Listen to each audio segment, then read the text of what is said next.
Non mais arrête là, tu pars en freestyle.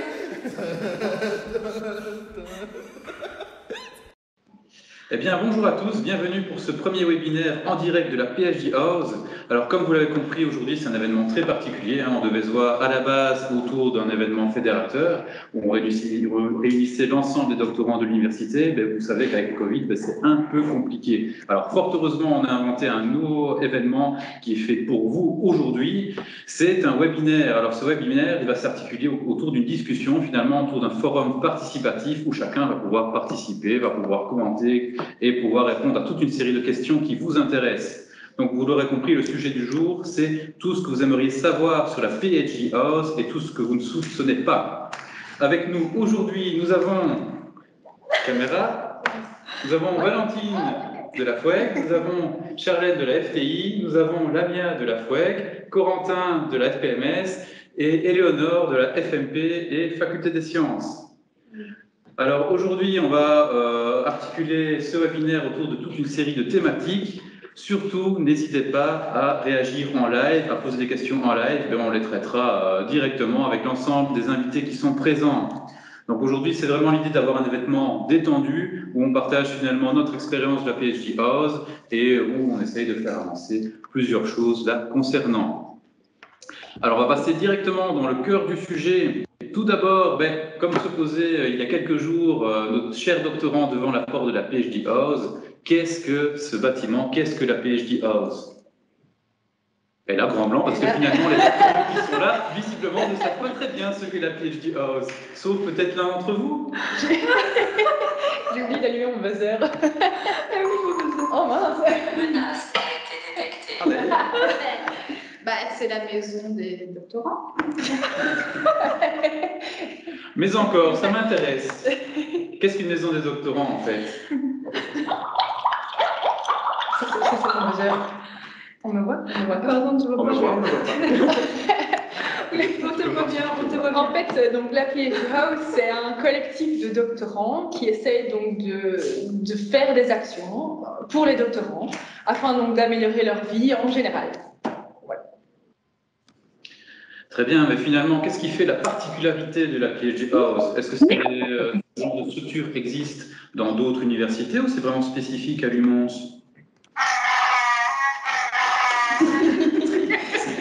Alors non, c'est spécifique à l'UMONS, ça n'existe pas ailleurs en Belgique francophone, et la particularité de la PhD House, c'est que c'est fait par les doctorants, pour les doctorants. Impeccable. Mais quelles sont ces missions au final? Alors c'est géré par les doctorants pour les doctorants. Bon, je suppose qu'on n'est pas là que pour s'amuser, même si ça fait partie du jeu. Est-ce qu'il y a vraiment des missions spécifiques à cette PhD House? Sauver les gens en détresse. Alors oui, sauver les doctorants en détresse, bien sûr. Non, plus sérieusement, donc c'est tout d'abord un espace de rencontre pour que les doctorants puissent se rencontrer entre eux, pour qu'il y ait des rencontres interfacultaires, pour qu'il y ait des projets qui puissent se développer en interdisciplinaire, interfacultaire. C'est aussi un espace de bien-être pour que les gens puissent venir se reposer en toute tranquillité. Et aussi, donc on en parlera un peu plus tard, mais développer des activités de bien-être. C'est aussi un espace qui permet de transmettre des informations qui peuvent être importantes pour les doctorants ou pour le doctorat. Et aussi, j'avais une dernière chose dont je me souviens plus. Travailler, se former. Ah oui, voilà, exactement. D'être un relais vis-à-vis des différentes formations qui sont données au sein de l'université. Alors, on a reçu une petite question durant la préparation de l'émission. Est-ce qu'il y a un cri de ralliement de la PhD House?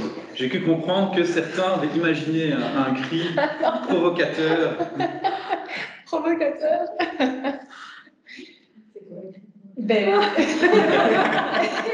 Le cri provocateur est en préparation. peut-être pour le prochain podcast, pas aujourd'hui. Et on remercie Lamia, hein, qui est juste là, de nous avoir prêté sa voix quand même. Hein. Pour le premier. On fera une rediffusion à la fin et comme je le disais, tu vends tes CD à partir de la semaine prochaine. Voilà, Tu les exactement. dédicaces. Je sors un album fin de semaine, donc je suis prête à faire des signes d'autographes à la PHG House, justement, sur les locaux. Le CD est vendu 1 euro symbolique. Aidez-la, c'est pour sa thèse. Il n'y a pas que Game of Thrones, il y a aussi du chant lyrique, il y a un peu de tout. Mis à part cela, vous voyez, la PHG House, c'est aussi un endroit où on se rencontre, où on s'amuse, on partage bien sûr nos expériences en tant que chercheur, doctorant, ce qui permet de partager à la fois ses déboires, ses réussites, son expérience. On ne fait pas que ça, hein, comme vous l'avez compris. La PHG House permet d'aller au-delà de toutes les barrières, que ce soit scientifique, sociale, culturelle. L'événement qui a vraiment été marquant pour la PHG House, c'était il y a quelques mois où l'inauguration a été réalisée. Et pour ça, on va vous montrer quelques images. Hein. C'est notre ami Julien à distance qui va nous les passer. Non, c'est Coco. Ah, c'est Coco. Attends, je suis pas prête. On coupera au montage. On a quelques belles images qu'on a réalisées pendant... par là. C'est bon. Voilà. Là, c'est... C'est qui? Il y a tous les membres du board, plus quelques personnes qui étaient présentes à la soirée. Ici, c'est des membres du board à nouveau avec notre beau blouson PHG House. Et ici, avec Rudy. Voilà. Voilà. Alors, tu viens de nous parler, Corentin, d'un mot bizarre, le board. On verra après de quoi il s'agit. On va revenir un peu sur l'historique finalement de la PHG House. Comment a-t-elle été créée et quand? À quelle occasion? J'ai cru comprendre qu'il y avait eu un événement qui avait été lancé il y a quelque temps. Ça a commencé en fait par une initiative notamment de Lavray qui a été le PhD Revolution, dans lequel donc, il y a eu pas mal de monde à se regrouper. On a formé des ateliers pour parler un peu de ce qui pourrait aider les doctorants. Et donc pour ça, voilà, on avait fait des petits ateliers, notamment trouver des noms d'associations. Donc nous, on était les buveurs de bière sans alcool, quelque chose comme ça. On a dû raconter des histoires sur une nonne qui quittait un couvent. Voilà, c'était quelque chose d'assez cocasse. Karim en avait fait une belle. Oui. Et puis à la fin, on a fini avec différents projets qui ont mené par la suite à la création de la PhD House. Voilà, un peu surprise. Voilà. Il y a une arrivée. Ah, C'est introduit. c'est Spider-Man, mais il a rétréci. Alors, la PhD House, ça fait quasiment 1 an maintenant qu'elle est créée, hein, même si on sait que le mouvement est en cours depuis plus longtemps. Quelles ont été ses premières réalisations? Je peux faire un buzzer. Je peux faire un buzzer? Voilà. Ok, eh bien, ce qu'on a réalisé, donc tout d'abord, c'était l'inauguration, qui était quand même un gros événement pour nous tous et qui a rassemblé plein de monde. Il n'y avait plus de place dans ce petit local. Et ensuite, donc, on a organisé des buddies, team buddies, donc comment ça s'appelle? Un buddy speed dating. Un buddy speed dating, voilà. Et donc, où on matchait des doctorants plus vieux avec des doctorants plus jeunes, afin donc de créer des petites équipes d'entraide. Après, donc, le projet buddy speed dating a un petit peu été arrêté en plein milieu de l'année, puisque donc, on a eu la situation sanitaire qu'on connaît. Donc voilà, mais c'était une super idée, je pense qu'on s'est super bien amusé. Et ensuite, on a un petit PhD group, PhD House group, c'est ça? Pour essayer de rester connectés, quoi, tous ensemble. Voilà. Est-ce que j'ai oublié quelque chose? Oui. Il y a eu des soirées jeux de société aussi. Oui. Ah, ça reste de société. Ah oui, mais il y a aussi la création du jeu aussi. Oui, tout à fait. Oui, c'est Le ça. jeu PhD House. Oui. Où ça en est au fait? Je ne sais pas. On se réunit sous peu, hein. Oui. Est-ce que vous pouvez expliquer un petit peu en quoi ça consiste, ce jeu PhD House?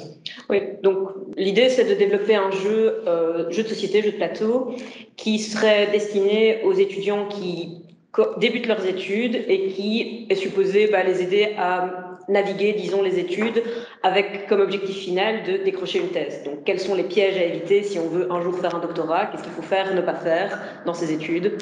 Étudier en général, c'est bien, par exemple. Boire de la bière, qu'est-ce qu'on en pense? La santé mentale, c'est important et il ne faut pas la perdre et ça fait partie du jeu, croyez-le ou non. C'est complètement vrai. Et donc là, on travaille avec Et donc là, on travaille avec, c'est ça, en collaboration avec Mumons, du coup, donc, qui est la cellule de diffusion des sciences et des techniques de l'université. Donc, on l'a compris actuellement, la PhD House, c'est quand même une structure qui existe, qui continue à se développer, qui est menée par une série d'acteurs qui sont vraiment motivés. Alors, qu'est-ce qu'elle est appelée à devenir dans les prochains jours, dans les prochaines années, dans les prochaines semaines? Est-ce que vous avez déjà une vision de cela?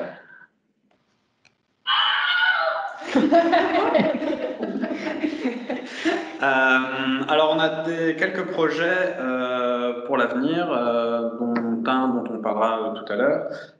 Mais sinon, dans l'ensemble, la PhD House, ça reste une entité qui est normalement là pour réaliser les projets des doctorants. Donc, c'est-à-dire que ce sont les doctorants que l'on veut être proactifs pour nous proposer des idées à réaliser pour l'avenir.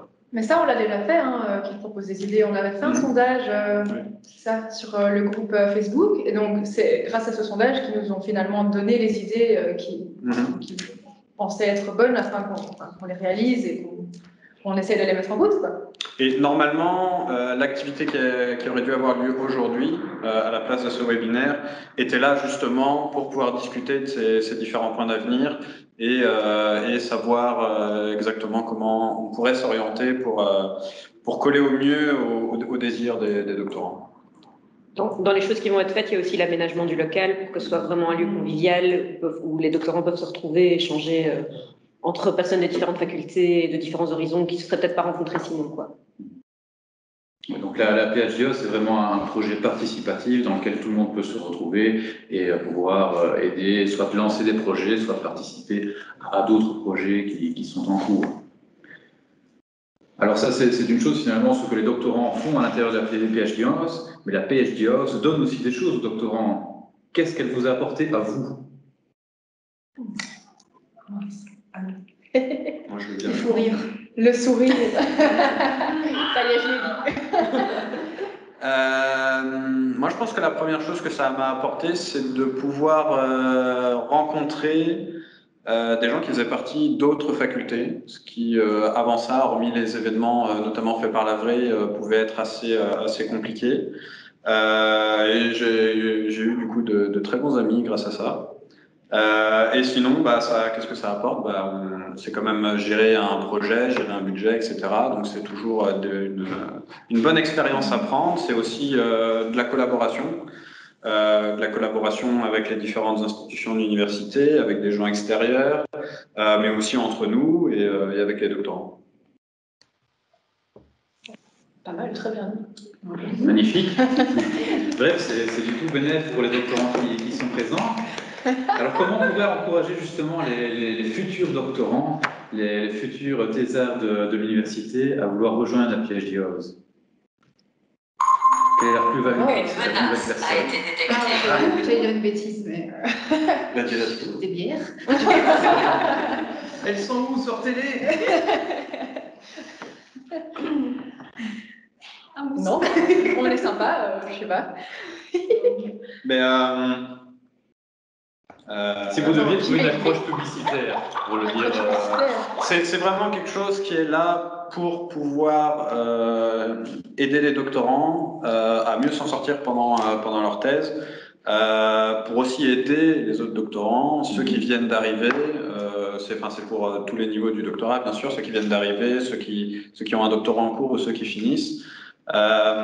C'est aussi se faire des contacts. Par exemple, un doctorant qui va sortir et qui est dans la même branche que nous, ça peut toujours être un très bon contact pour le futur quand on veut trouver un emploi, par exemple.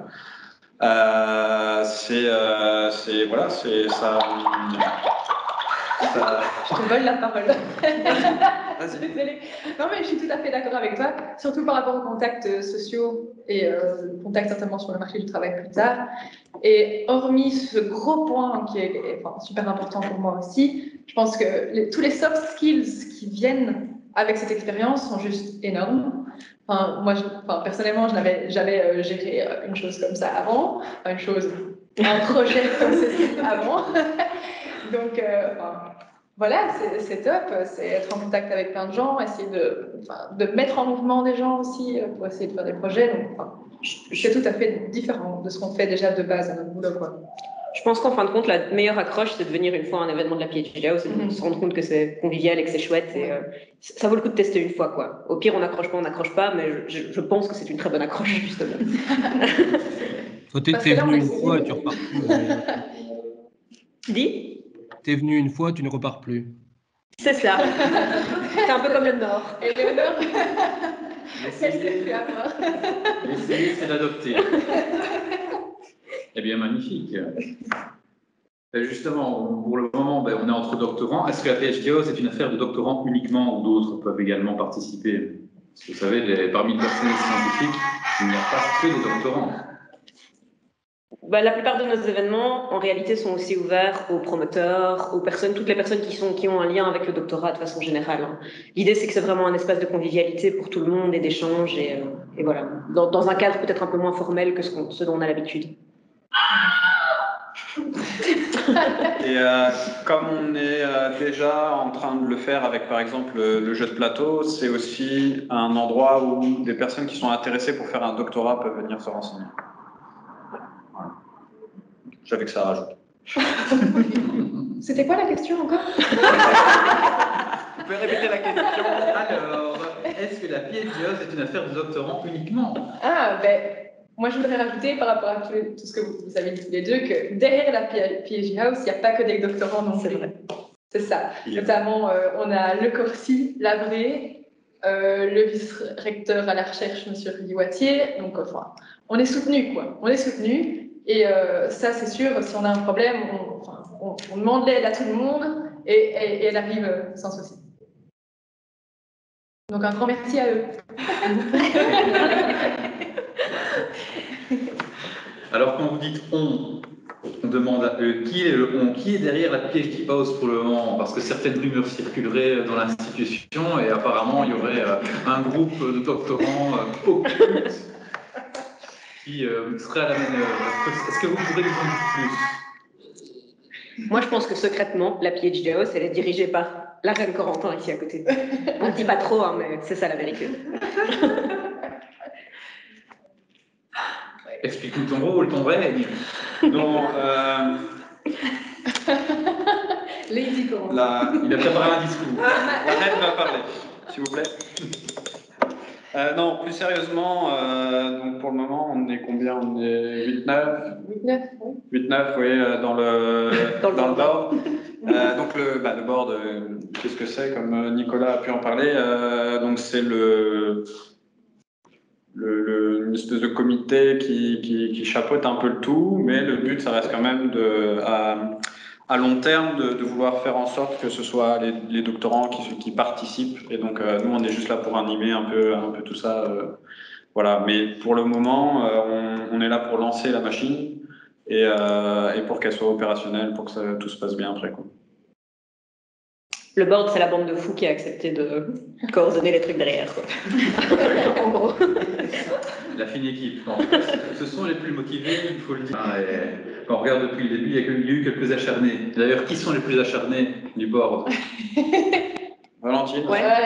Manu peut-être aussi. Oui, Manu, on est là depuis la première heure. Puis les anciens qui étaient là avant, mais qui sont... Oui, il y en a qui ont fini leur doctorat. Donc, on a une pensée émue pour eux. Exactement. Ouais. Il faut savoir que même si l'inauguration n'a pas eu lieu il y a si longtemps, c'est un projet qui a été un projet de longue haleine et qui a mis du temps à se mettre en place. Et donc, effectivement, il y a des doctorants qui ont eu le temps de finir leur thèse entre-temps, quoi. Et qui donc ont quitté le bord de la PhD House un peu naturellement. Et pour la suite de la gouvernance de la PhD House, comment voyez-vous les choses? Normalement, si tout suit sa logique, on devrait essayer de faire une AG pour regrouper les gens qui sont intéressés par la PhD House. Et pendant cet AG, on ferait une élection d'un nouveau board. Sur le long terme, ce qu'on souhaiterait, c'est que le board reste 1 an maximum. Pourquoi? Pour éviter que ce soit une charge trop lourde pour les doctorants pendant leur thèse et que ça leur prenne trop de temps, ou voilà qu'au bout d'un moment aussi, il faut apporter des idées nouvelles, et pour apporter des idées nouvelles, il faut des gens nouveaux, tout simplement. Ce qui n'empêche pas ceux qui le souhaitent de pouvoir poursuivre un petit peu l'aventure, bien sûr. Il faut toujours des personnes qui connaissent un peu les rouages, on va dire, entre guillemets, pour pouvoir orienter un minimum les nouveaux arrivants. Oui, et c'est clair que pour pouvoir gérer la PhD House et aussi pour pouvoir mener des nouveaux projets, il faut du monde. Et surtout, vous avez quand même quelques grands projets ambitieux, des prochains chantiers qui vont débuter cette année. Est-ce que vous pouvez en toucher un mot? Ben là, on passe la main à un ami. Donc, comment ça s'appelle? On fait l'appel à un ami. L'appel à un ami. Un ami. Sérieux déjà? Ben oui. Attends. Ce qui me permet d'introduire Cindy. Non. Qui est présentée tout à l'heure. Alors elle se cache derrière sa grande barbe. Voilà. Donc, je n'existe pas. En fait, c'est moi l'homme mystère. Celle qui tire les ficelles. C'est moi qui tire les ficelles, mais il ne faut pas le dire. Donc les chantiers, ce sont 5 chantiers qui ont été mis en évidence en fait par des votes qu'on a lancés. C'était quand? Pendant le confinement, un petit sondage qu'on a lancé pendant le confinement. Début mai. Fin avril, début mai, ouais, exactement. Et donc, on a demandé de voter pour des choses qu'on allait faire. Et qu'est-ce qui est ressorti du petit sondage? Eh bien, un chantier sur le bien-être, un chantier sur l'aménagement des locaux, un chantier sur comment aider les projets pluridisciplinaires, comment aider à les monter et à les lancer. Un chantier sur l'accompagnement des doctorants et des jeunes docteurs tout au long de leur parcours. Donc vraiment cette idée d'un programme d'accompagnement progressif et global qui leur permette d'avancer sereinement de l'entrée à la sortie. Et aussi un chantier sur comment mieux communiquer les informations utiles et entre nous. Voilà, 5 chantiers ambitieux. Bon, voilà, l'ami vous dit au revoir. Merci à le ministère. Je vois que tu peux y aller. Ah oui. Attendez, elle ne marche plus. Oh non. On a lancé la vidéo sans vraiment introduire. Ouais. Attends, elle est bloquée. Donc Julien est en train de nous passer une vidéo concernant un projet que Eleonore va nous parler. Oui.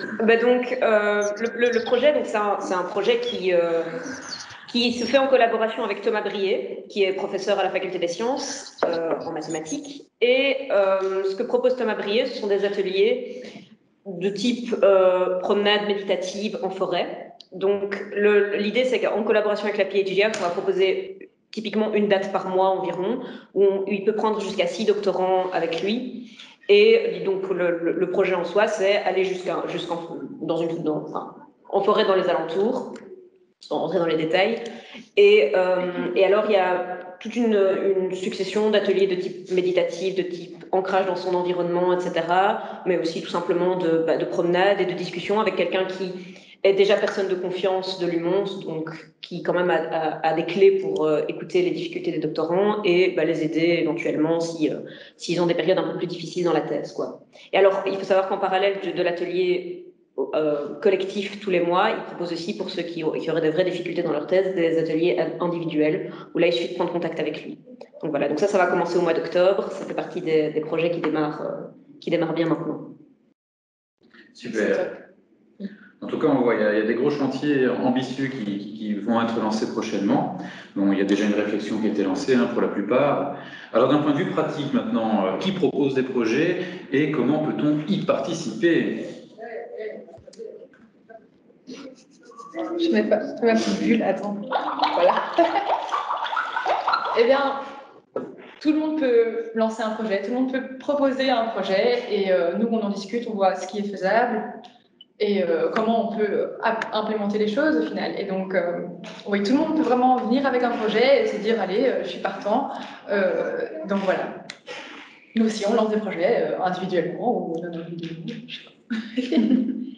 Voilà. Juste pour une question pratique, pour nous proposer un sujet, donc soit vous pouvez nous contacter directement, de toute façon vous avez nos noms et nos prénoms dans ce fabuleux générique qu'on a eu au début, réalisé par Julien bien sûr, et autrement vous pouvez nous le déposer sur le groupe Facebook ou alors nous l'envoyer par email donc à notre adresse phj@umons.ac.be. Voilà. Et pour la partie comment on y participe, une fois qu'on a réussi à monter le projet, du coup si vous venez avec une idée de projet, bien sûr vous participerez à monter ce projet, c'est le but aussi de la PhD House. Et alors pour les autres, pour y participer, en fait en général on envoie une invitation par laquelle il faut répondre, il faut s'inscrire en fait au projet. Voilà. Je pense que j'ai rien oublié. Julien, je ne sais pas si tu as quelque chose à rajouter vis-à-vis de ça. Non, je pense que tout est dit. Voilà, chacun peut se manifester s'il y a un projet qui lui tient à cœur. Et voilà, comme il y a plusieurs canaux, soit on nous contacte directement, soit il y a l'adresse email PhD House, il y a la page Facebook, il y a le groupe Facebook. On peut contacter l'Avray, on peut contacter le Corsi. Donc voilà, il y a plein de points d'entrée. On est facile à joindre. Alors vous savez, ces derniers temps ont été assez particuliers. C'est une année qui se termine de manière inédite, une nouvelle commence de manière inédite aussi. Alors comment fait-on pour avoir une PhD House façon Covid? Est-ce qu'il y a quelqu'un qui est resté confiné ici? On changeait de classe? Comment vous arrivez à gérer tout ça au niveau de la PhD House? En fait, on n'a pas encore ouvert le placard là-bas. D'où l'odeur particulière qui règne. On sait pas du tout. On est un peu passé en virtuel via la création du groupe. Donc, on essaie de l'alimenter au possible avec des petits trucs fun. Notamment, c'était quoi? Début de semaine, c'était un truc avec une mamie. Non, non, c'était pas ça. Si, c'était excellent. Comment expliquer la thèse à sa mamie? Oui, non, c'était pas ça. C'était dire quel est ton sujet de thèse à quelqu'un qui te pose la question. Le truc, c'est que je sais que ma grand-mère à moi me pose la question à chaque fois que je viens la voir, quoi. Et donc, à chaque fois, je lui répète, et pour l'office, elle oublie tout. Et donc là, je trouvais ça chouette de trouver différentes manières de dire à sa mamie c'était quoi ton sujet de thèse. Je me suis bien marrée. C'était top. Donc ça, c'est pour la PhD House, mais comment chacun d'entre vous a-t-il vécu le Covid? Comment peut-on faire une thèse, un doctorat durant le confinement, durant la fermeture des labos, des bibliothèques? Comment ça s'est passé en pratique pour vous? Moi, j'ai pas de son, je fais le son du dindon, donc... C'est pour ça que j'étais muette jusqu'à présent, j'étais en train d'essayer d'avoir mon buzz qui marche, mais ça ne fonctionnait pas. Moi, je suis partagée, je ne sais pas vous, entre deux avis. Pour moi, j'ai l'impression que finalement, le confinement, c'était la bonne plante pour bien travailler sur sa thèse. Et puis d'un autre côté, il y avait parfois un manque de ressources, mais quand on discute un peu avec les autres doctorants, on se rend compte que finalement, on arrive à dépasser les petites craintes qu'on pouvait avoir au début du confinement. Finalement, je n'ai pas l'impression maintenant que ça me traive tant que c'est mon travail. Ouais, je sais pas vous.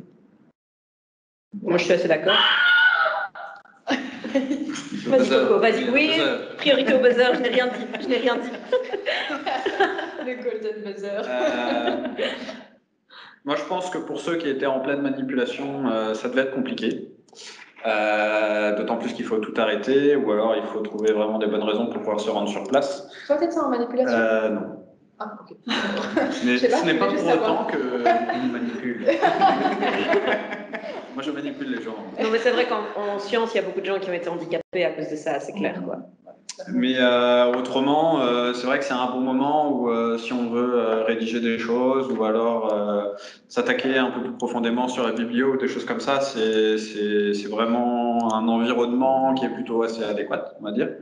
Mais après, il y a aussi le manque de contact humain. Je pense que pour certains, a pu être assez difficile de ne pas pouvoir voir ses collègues tous les jours, etc. Ou au contraire, d'être à 5 dans sa maison avec les petits-enfants qui crient partout. Aussi. C'est vrai qu'on ne pense pas assez aux doctorants parents pour qui ça a peut-être pu être plus difficile de ce confinement par rapport à d'autres doctorants. Je confirme. On m'a dit le buzzer d'abord, j'ai activé le buzzer. Non, mais du coup, moi, je pense effectivement qu'en fait, il y a eu autant de situations de confinement qu'il y a eu de doctorants, c'est ça le truc. Parce que tout le monde a des situations à la maison qui sont différentes, tout le monde a des situations de thèse qui sont différentes, c'est complètement c'est pas la même chose si on fait de la théorie, si on fait des expériences, si on fait de la simulation numérique. Il y a, c'est tellement multifactoriel qu'en fait, il y a eu autant de situations qu'il y a eu de doctorants et il n'y a pas de réponse universelle à comment ça a été vécu, quoi. Non, du tout. Et je pense que l'ambiance de l'institution joue aussi parce que pour avoir des contacts avec les collègues des autres universités, je sais que dans certaines unives, dans certaines facs en particulier, c'était beaucoup plus compliqué avec des périodes difficiles où les freins à la recherche étaient bien plus nombreux qu'à l'UMOS en tout cas. On a encore un peu de chance à ce niveau-là. Alors pendant le confinement, fatalement, on a fait de la recherche, hein, mais pas uniquement. Est-ce que vous avez commencé des choses inédites? J'ai l'impression de monopoliser la parole maintenant. Mais du coup, moi, j'ai appris l'espéranto pendant le confinement. Voilà. Tu sais nous Allez, dire quelque chose? Oh oui. Tu veux parler esperanton? Ce qui veut dire? Est-ce que tu parles espéranto? Non. Ça c'est vraiment nous. Ah, ça va. C'est pas ça. Mais si alors. C'est pas parce qu'on connaît un mot qu'on connaît la langue. Allez, tour de table. Coco. Est-ce que j'ai commencé quelque chose d'inédit? Je me suis intéressé à l'ethical hacking. Voilà.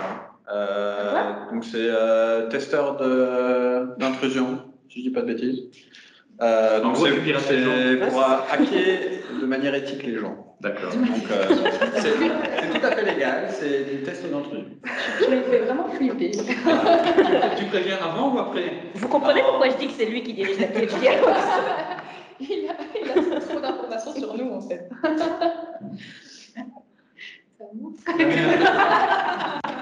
Mais la mienne, c'est mise au chaud. Le chant lyrique. Ouais, oui, j'ai beaucoup chanté. J'ai fait du vélo d'appartement aussi, je me suis mise au vélo. Donc, voilà. J'ai pris des kilos aussi. Comme tout le monde, je pense. Bah merci. Bon, d'accord que un, allez. Non, mais oui, quelques petites activités pour essayer de pas trop s'ennuyer aussi, parce que voilà, travailler toute la journée à la maison, puis sortir de son bureau et aller dans un chambre à côté pour pouvoir, je sais pas moi, regarder la télé ou quoi, c'est pas évident. Non. Donc ouais, on essaie de s'occuper comme on peut. Après voilà, je pense un peu comme tout le monde, quoi. C'est tout. Pour le moment. Pour le moment. Justement, pour éviter l'empattement, je me dis, bon, je vais reprendre la course et tout. Je redémarre de zéro et je me dis, bonne idée, je vais prendre mon chien avec. Mauvaise idée, finalement, c'était mon chien qui me promenait. Donc... Le chien gagne à tous les coups. Ah ouais, non, impossible de courir avec ce machin. C'est le même que sur la photo? Oui, Ah. Ça court vite, c'est petit, mais c'est pas bon. Bon, ben, moi aussi, j'ai commencé la course. C'était compliqué. J'ai pas terminé. Enfin, voilà. Et j'ai aussi, vous allez me détester, enfin, ou en tout cas me mettre au pilier. J'ai commencé les Star Wars. Je n'avais jamais regardé les Star Wars avant. Voilà. Moi non plus, et moi en fac des sciences, quand je disais que j'avais pas vu Star Wars, les gens ils me regardaient comme si j'étais un alien. Hein. mais je trouve que, dans un sens, les films sont moins bien que la réaction des gens quand tu leur dis que j'ai pas vu Star Wars. C'est presque décevant de les voir. Mais l'important, c'est de les voir dans un certain ordre, parce que ça change tout. Tu les as dans quel ordre? 4, 5, 6, 1, 2, 3, moi, du coup. Ah, dans l'ordre de sortie de ouais. film historique. Chronologique. Chronologique. Ah. Mais chronologique de tournage. De sortie, oui. Ouais. Ah, ok. On s'entend. Ah, moi, j'ai fait 1, 2, 3, 4, 5. Voilà. Mauvaise idée. Pourquoi? Ah, parce que les 3 premiers, c'est... 4, 5, 6, 1, 2, 3. Ben, je ne sais pas, c'est moi. On me l'a dit. T'effaces tout et tu recommences. Ça y est. J'ai pas vu les 3 derniers, par contre. Ah là là. Moi, je les ai vus, par contre, du coup. Eh ben, c'est pas une perte. Le seul truc que j'ai pas vu, c'est Solo, mais on m'a dit qu'il fallait pas que je le voie, donc... Non, mais Rogue Nation est bien. Oui, je l'ai vu, lui. Je l'ai vu. C'est vieux. Alors, on arrive... Et toi? Ah, moi Oh, moi, j'ai commencé à courir un petit peu, mais ça fait qu'un mois. Donc, voilà, on verra le temps que ça durera. Si ça dure encore pendant un mois, je serai content. Maintenant, bon, voilà. Et toi, Cindy? Ah, La mystère. moi, je suis cachée, moi. On l'entend. Alors, moi, j'ai battu mon record à vélo. Ah, Allez. J'ai fait du vélo d'appartement aussi. Et je suis passée de 15 km/h à 24. Et- Waouh. Je m'appelle Cindy, je me redonne le sport. Bonjour. J'ai aussi commencé la boxe tellement j'en pouvais plus. Et le rameur, voilà. Maintenant, je vous passe la parole. En fait, Cindy est revenue bodybuilder. Maintenant, je ne peux plus l'embêter de trop. Hein. Alors, on arrive tout petit doucement à la fin de cette première émission. Avant d'aller plus loin, je m'adresse à vous, public. Est-ce que vous avez quelque chose à nous demander, quelque chose à discuter avec nous? N'hésitez pas. Hein. Je vois qu'il y a toute une série de personnes dans le fil de discussion, que ce soit en live, en vidéo, en parole ou en chat. N'hésitez pas maintenant à nous dire quelque chose, à nous poser des questions. On est vraiment là pour ça. Et pendant ce temps-là, j'entends que Valentine Quoi? est en train de... Maximilien. Vas-y, Maximilien, branche ton micro et on t'écoute. Bonjour, j'ai une question concernant le groupe de la PhD House. C'est sur Facebook en fait ou... Oui, c'est sur Facebook. Et normalement, tu dois demander l'accès, mais on t'acceptera. Tu l'as trouvé? Si tu vas sur Facebook en recherche, tu devrais trouver, tu tapes PhD House puis Mons et je pense que ça devrait apparaître assez vite. Attends. On devrait mettre. Ok, je vais regarder. Genre s'ils arrivent à répondre à la Non, n'hésite pas à Je vais revenir mettre vers le nous. lien dans la conversation. Dans quelle ordre faut-il regarder les Star Wars? Si tu as écouté les podcasts, tu le sauras. Ah voilà, il y a quelqu'un qui l'a C'est vu. Julien qui a C'est Julien. Ouais. PhD House Group. Voilà. Ok. J'ai vu la page Facebook, mais pas le groupe. Je vais regarder le lien. Ça va, merci. N'hésite pas à poster des trucs dessus hein, si tu trouves des trucs drôles. Ok, ça va. Ça met pas la pression. Hein. Ok. Voilà, Pardon. je viens de te rajouter, hein, Max. C'est fait. Parfait. Merci. Avec plaisir. Voilà, nous accueillons un ou une nouvelle invitée. Claude, bienvenue à toi. Bienvenue. Donc, comme je venais de le dire, n'hésitez pas à poser des questions, à invoquer le groupe, le PhD House Board. C'est vache.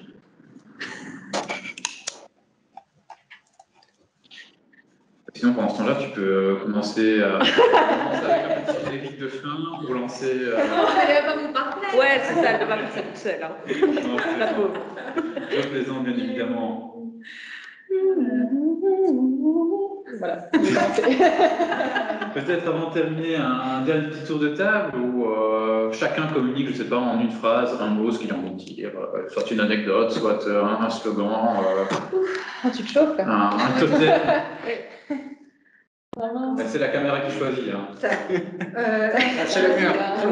C'est le mur qui commence. Oh, je vais dire bonne Venom à la PhD House. Oh, nice. Trop bien. Hein? Je te dis quoi? Bienvenue à la PhD House en espéranto du coup. Est-ce que j'ai quelque chose à dire? Et la princesse Coco, elle a quelque chose à dire? Oui, la princesse Coco a quelque chose à dire. La Queen Coco, s'il La te Queen plaît. Coco. Non, plus sérieusement, qu'est-ce que je pourrais dire? N'hésitez pas à passer à les PhD House. On est là pour vous informer, pour vous accueillir et surtout, si vous voulez participer, vous êtes les bienvenus. Mais moi, je vais juste souhaiter bonne rentrée à tout le monde, du coup. Et puis, bienvenue, j'espère, à vous, à la PhD House. Et nous espérons vous voir très nombreux. Voilà. C'est tout. Pour le moment. Oui, moi je dirais un peu la même chose. Venez à la PhD House et plus particulièrement s'il y a des gens de l'EI qui regardent, parce que je sais que l'EI est un peu une petite souris qui reste dans son coin. Ça vaut peut-être le coup de passer à la tête et de venir rencontrer des gens d'autres facultés parce que je crois qu'au niveau humain, ça en vaut vraiment la peine. Voilà. Bien, moi aussi, je vais vous dire, venez nous voir. On est là pour dédramatiser la situation et essayer de se motiver dans cette super belle aventure qu'est le doctorat. Oh, super belle. Dites-moi si. C'est beau, c'est beau, c'est beau. Voilà, donc n'hésitez pas à venir, on est super sympa. Tu veux dire un mot aussi? Oui, hein. Oui. Très certainement. Eh bien, bienvenue à tous les doctorants dans la PhD House. Engagez-vous, engagez-vous. On a besoin de gens et les gens ont besoin de vous. N'oubliez pas que la thèse, la PhD House, c'est une aventure dont vous êtes les héros. Tu fais ça bien. Hein? Le générique. Ça, c'est vendeur. Fadalala, fadalala, fadalala. Le truc de la victoire à la fin. Julien, tu peux relancer le générique? Le truc de la victoire, attends. Le truc de la Non, victoire. Ah, le truc de la victoire. Ah, le truc de la Attends, victoire. je ne sors plus. Il y a un let's go. Let's go. Je sais plus où il est. Je ne le retrouve plus. Eh bien, pendant que le générique se lance, on vous souhaite tous une excellente journée, une excellente après-midi et on l'espère à très très bientôt, au plus tard pour le second direct de la PhD House.